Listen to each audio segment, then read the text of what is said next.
Hello everyone and welcome to this video. तो आज के इस वीडियो में हम लोग पेपर 7 के कुछ इंपॉर्टेंट क्वेश्चंस को डिस्कस करने वाले हैं जो कि हमारे टीएमबीयू के स्टूडेंट्स के लिए काफ़ी हेल्पफुल होगा, जिनका कि एग्ज़ाम 13 Feb 2023 को है। साथ ही साथ इस वीडियो में मैं आप लोगों को मुंगेर यूनिवर्सिटी के पेपर 7 के क्वेश्चन पेपर को भी दिखाऊंगा, जिससे कि आप लोग को एक रफ आइडिया मिल जाएगा कि आपका भी एग्जामिनेशन किस प्रकार से होने वाला है। अब बात करें हम लोग हमारे इस पेपर 7 की, तो इसका सिलेबस मैंने काफ़ी पहले अपलोड कर दिया था। तो जो लोग रेगुलर पढ़ रहे थे उनके लिए तो ज़रूरत नहीं है, बट जिन्होंने अब तक कुछ भी नहीं पढ़ा है उनके लिए ये वीडियो काफ़ी इंपॉर्टेंट होने वाली है। इस वीडियो में आप लोग को इंपॉर्टेंट क्वेश्चन बताऊंगा जो कि लगभग 80 मार्क्स के यहाँ से आप लोगों के डायरेक्टली कवर हो जाएंगे अगर आप लोगों ने अभी तक कुछ भी नहीं पढ़ा है फिर भी। तो आप लोग को इस वीडियो को ध्यान से देखना है और फॉलो करना है। तो हमारा पेपर 7 में सेक्शन फर्स्ट में, जैसा कि आप लोगों ने अगर सिलेबस देखा होगा तो आप लोगों को पता होगा, नहीं भी देखा है तो लिंक डिस्क्रिप्शन में है, वहाँ से एक बार आप लोग बस देख लो, इससे आइडिया लग जाएगा कि सिलेबस में आखिर है क्या क्या।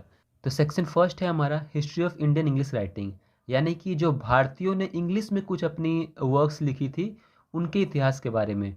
तो ये जो वर्क होगा ये क्या होगा, या तो दो भाग में हो सकता है ना, या तो ये पोएम होगा या फिर नॉवेल होगा, यानी कि या तो पोइट्री होगा या फिर नॉवेल होगा।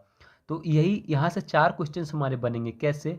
सबसे पहले पोइट्री में आ जाएगा कि इंडिपेंडेंस, आज़ादी के पहले और आज़ादी के बाद इसका क्या ग्रोथ एंड डेवलपमेंट था, कैसे उन्होंने लिखना स्टार्ट किया और फिर क्या क्या उसमें बदलाव हुआ।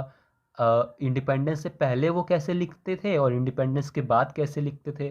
तो ये हो गया हमारा पोइट्री का। और साथ ही साथ आप लोग को इसी प्रकार से नॉवेल का भी देखना है। तो क्वेश्चन बनेगा growth and development of Indian English novel after independence plus before independence. तो यहाँ से आपका एक क्वेश्चन और एक क्वेश्चन यहाँ से।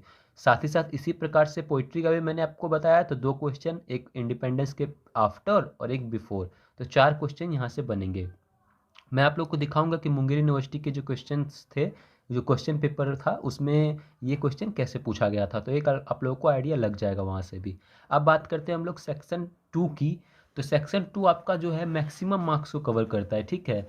जिसमें से ये जो विलेज सॉन्ग है ये आप लोग को देख लेना है, काफ़ी इंपॉर्टेंट है।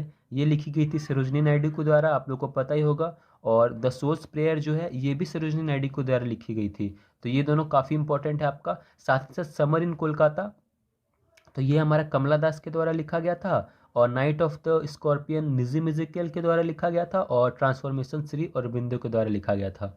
तो इसमें से ये जो पांच है मैंने 20 में से लिस्ट आउट किया है, तो फिर ये पांचों को आप लोग को 110% अच्छे से कवर कर लेना है, जिससे कि आप लोग का 16 मार्क्स यहाँ से कंफर्म हो जाएगा। तो देख रहे हो आप लोग को 20 में से मैं 5 ही निकाल के दे रहा हूँ, आप लोग को 20 पढ़ने को भी नहीं बोल रहा हूँ।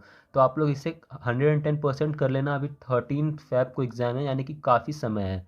ये पांचों आप लोग आराम से कवर कर लोगे। अब बात करते हैं हम लोग प्रोज की। तो प्रोज में द सीक्रेट ऑफ वर्क जो कि लिखी गई थी स्वामी विवेकानंद के द्वारा, और इंडियन सिविलाइजेशन एंड कल्चर जो कि M K गांधी के द्वारा लिखी गई थी। ये दोनों आप लोग कवर कर लेना। यहाँ से आप लोग का 16 मार्क्स का क्वेश्चन बन जाएगा। हालांकि एक और प्रोज है आपके सिलेबस में, साइंस ह्यूमैनिटीज़ एंड रिलीजन, जो कि S राधाकृष्णन के द्वारा लिखा गया था। तो पहले तो आप ये दोनों को कवर करोगे, जो मैं बता रहा हूँ ये कवर करोगे पहले इस वीडियो में जितने भी क्वेश्चंस मैंने बताया। बाद में आप लोग सिलेबस देखना, टाइम बचेगा तो सिलेबस से भी कुछ कुछ इंपॉर्टेंट चीज़ कवर कर लेना, कि अगर एक दो क्वेश्चन इधर से भी आता है तो वो भी आप लोग का सॉल्व हो जाए। तो यहाँ से 16 मार्क्स आप लोगों का आ जाएगा। शॉर्ट स्टोरीज़ की बात करें तो सिलेबस में फिर से 3 शॉर्ट स्टोरीज़ है, जिनमें से 2 मैंने यहाँ पे लिख दिया है। द बाबूज ऑफ नयनजोर जो कि लिखी गई थी रविन्द्रनाथ टैगोर के द्वारा, और द ब्रदर जो कि लिखी गई थी मुल्क राज आनंद के द्वारा।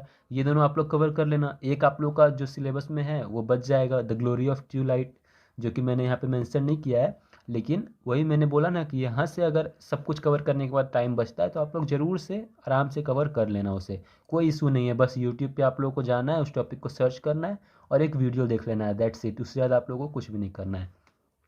बात करें अब हम लोग नॉवेल की, तो वेटिंग फॉर महात्मा जो कि लिखी गई थी R K नारायण के द्वारा, ये आपका 16 मार्क्स का 110% क्वेश्चन आएगा।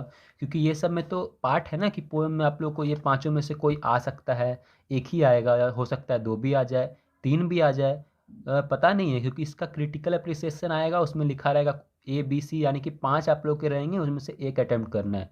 तो ये 20 में से मैंने 5 लिख दिया यहाँ पे, लेकिन जो नॉवेल है वो आपका एक ही है, तो ये तो आपका एग्जाम में रहने ही रहने वाला है। तो इसका इस पे कैसे क्वेश्चन आएगा, तो जैसा कि पेपर 6 में था ना कि नॉवेल का या तो थीम लिखना होगा या फिर आप लोगों को एक कैरेक्टर स्केच लिखना होगा। तो तो यही सेम क्वेश्चन बनेगा। तो ये आप लोग देख लेना। थीम आप लोगों का डायरेक्ट यूट्यूब से कवर हो जाएगा। कैरेक्टर स्केच आप लोगों को एक बार अच्छे से देखना होगा कि स्टोरी में कौन सा कैरेक्टर कैसा है, उससे कवर हो जाएगा। तो 16 मार्क्स यहाँ से, तो मैंने 16 मार्क्स से आप लोगों को कितने सारे बता दिए, देखो 1 2 3 4, और 16 इंटू 4 64, साथ ही साथ यहाँ पे +16, यानी कि 64 + 16 18, या फिर 16 इंटू 5 18, तो 80, सॉरी, तो 80 मार्क्स के यहाँ से आप लोगों के मैंने बता दिया।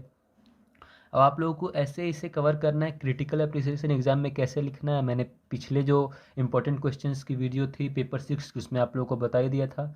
अब मैं आपको दिखाता हूँ मुंगेर यूनिवर्सिटी का जो क्वेश्चन पेपर था वो कैसा था। तो ये देखिए, मैंने कहा था ना सेक्शन 1 का हिस्ट्री वाले क्वेश्चन पे कैसे आता है। देखो, right A note on the development of Indian English pros, तो प्रोज पे आया है यहाँ पे, और में है पोस्ट इंडिपेंडेंस इंग्लिश, यहाँ पे देखिए पोइट्री पे आ गया। तो ये पोस्ट इंडिपेंडेंस है।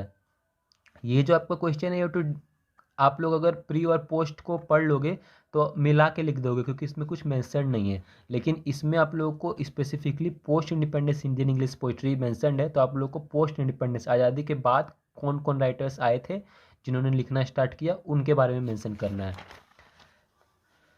पोम की बात करें तो इसमें आप लोगों का बगमरी था, विलेज सॉन्ग था, the tiger and the deer था, और साइलेंट स्टेप्स था। ये 4 पूछे गए थे जिनमें से एक लिखना था।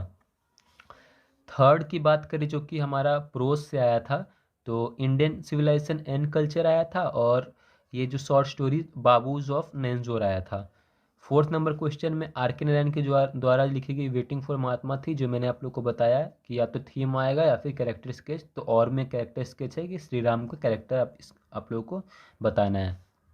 एक्सप्लेनेशन की बात करें तो ये देखिए काफ़ी इजी से एक्सप्लेनेशन आते हैं अगर आप लोग देखोगे तो, जैसे कि full are my pictures and far to carry, ये डायरेक्टली आप लोग का आ गया है विलेज सॉन्ग के जो फर्स्ट स्टैंजा के पहले लाइन से ये आया है जो पोएम है। तो विलेज सॉन्ग के ऊपर भी वीडियो आप लोग को आज शाम तक मिल जाएगी, तो उससे आप लोग कवर कर लेना। तो उससे आप लोग का उस पूरे पोएम से कहीं से भी क्वेश्चन आएगा एक्सप्लेनेशन का तो बन जाएगा, क्योंकि मैंने वहाँ पे लाइन बाय लाइन आप लोग को समझाया है। तो ये आपका आ गया। ऐसे ही आप लोग ये सारे भी देख लेना, साथ ही साथ गेस्ट पेपर में पिछले 3 साल का 18 19 20 ये जो भी होगा वो कवर कर लेना। वहाँ से एक्सप्लेनेशन आप लोग का अच्छे से कवर हो जाएगा। 2 क्वेश्चन आएंगे एक्सप्लेनेशन के। और ऑब्जेक्टिव की बात करें तो ऑब्जेक्टिव थोड़ा सा अलग आया था मुंगेर यूनिवर्सिटी में, जो कि फिल इन द ब्लैंक्स था। आप लोग का शायद ऐसा नहीं आएगा, या तो चूज़ द करेक्ट ऑप्शन या फिर ट्रू फॉल्स आएगा, बट फिर भी एक बार आप लोग इसे देख लेना। तो कुछ इस प्रकार से क्वेश्चन आया था। और साथ ही साथ आप लोगों को अच्छे से कवर करना है। मैं कोशिश करूंगा आज शाम तक द विलेज सॉन्ग कवर करने की। इस तरह से जो जो इंपॉर्टेंट क्वेश्चन है मैं आप लोग को कवर करा दूंगा। हालांकि और भी यूट्यूब चैनल्स हैं तो कोई परेशानी नहीं होगी आप लोग को, मेरे चैनल से नहीं तो कहीं से ना कहीं से। तो बस आप लोग को पढ़ के जाना है, देख के जाना है, एग्ज़ाम में अच्छा स्कोर करना है। तो ये वीडियो आपको कैसा लगा प्लीज़ कमेंट करके बताएं, and thank you so much for watching.